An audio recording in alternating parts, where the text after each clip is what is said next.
क्या है अमरनाथ की कथा? क्यों जो भी इस अमर कथा को सुन लेता वह अमर हो जाता है। जब मुझे आपको ही प्राप्त करना है तो फिर मेरी ये तपस्या क्यों? मेरी इतनी कठोर परीक्षा क्यों? और आपके अमर होने का कारण व रहस्य क्या है? पुराणों में संस्मरण है कि एक बार मां पार्वती ने बड़ी उत्सुकता के साथ बाबा श्री विश्वनाथ देवाधिदेव महादेव से यह प्रश्न किया कि ऐसा क्यों होता है कि आप अजर अमर हैं और मुझे हर जन्म के बाद नए स्वरूप में आकर फिर से वर्षों की कठोर तपस्या के बाद आपको प्राप्त करना होता है। जब मुझे आपको ही प्राप्त करना है तो फिर मेरी ये तपस्या क्यों?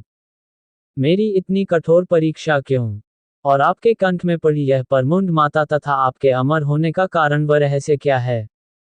महाकाल ने पहले तो माता को ये गूढ़ रहस्य बताना उचित नहीं समझा, परंतु माता की स्त्री हटके आगे उनकी एक न चली।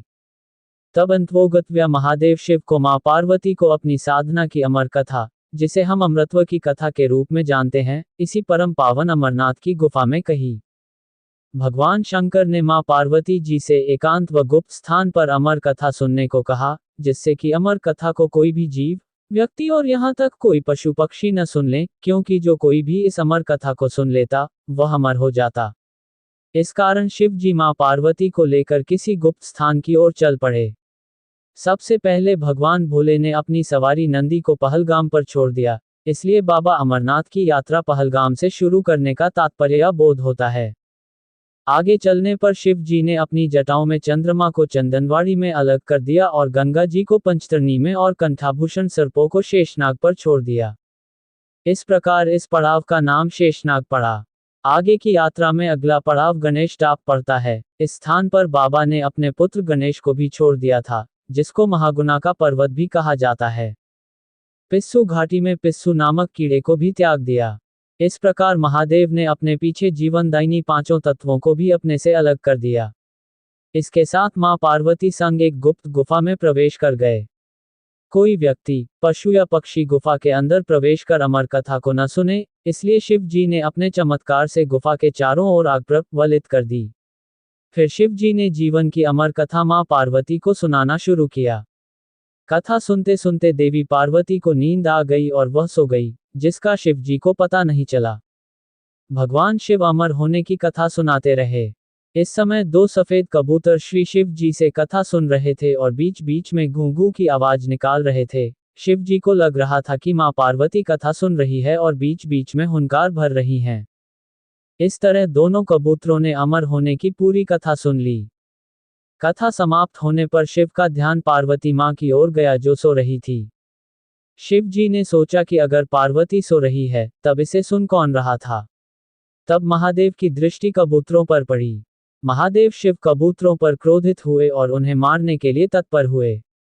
इस पर कबूतरों ने शिव जी से कहा कि हे प्रभु, हमने आपसे अमर होने की कथा सुनी है, यदि आप हमें मार देंगे तो अमर होने की यह कथा झूठी हो जाएगी। इस पर शिव जी ने कबूतरों को जीवित छोड़ दिया और उन्हें आशीर्वाद दिया कि तुम सदैव इस स्थान पर शिव पार्वती के प्रतीक चिन्ह के रूप में निवास करोगे। अतः ये कबूतर का जोड़ा अजय अमर हो गया। माना जाता है कि आज भी इन दोनों कबूतरों का दर्शन भक्तों को यहाँ प्राप्त होता है। इस तरह से यह गुफा अमर कथा की साक्षी हो गई व इसका नाम अमरनाथ गुफा पड़ा। जहाँ गुफा के अंदर भगवान शंकर बर्फ के निर्मित शिवलिंग के रूप में विराजमान है। पवित्र गुफा में मां पार्वती के अलावा गणेश के भी अलग से बर्फ से निर्मित प्रतिरूपों के दर्शन किए जा सकते हैं।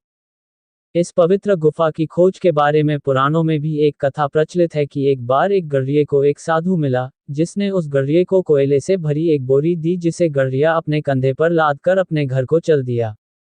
घर आकर उसने बोरी खोली तो वह आश्चर्यचकित हुआ, क्योंकि कोयले की बोरी अब सोने के सिक्कों की हो चुकी थी। इसके बाद वह गढ़िया साधु से मिलने व धन्यवाद देने के लिए उसी स्थान पर गया जहां पर साधु से मिला था। परंतु वहां उसे साधु नहीं मिला, बल्कि उसे ठीक उसी जगह एक गुफा दिखाई दी।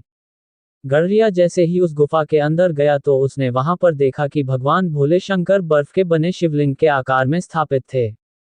उसने वापस आकर सबको ये कहानी बताई और इस तरह भोले बाबा की पवित्र अमरनाथ गुफा की खोज हुई।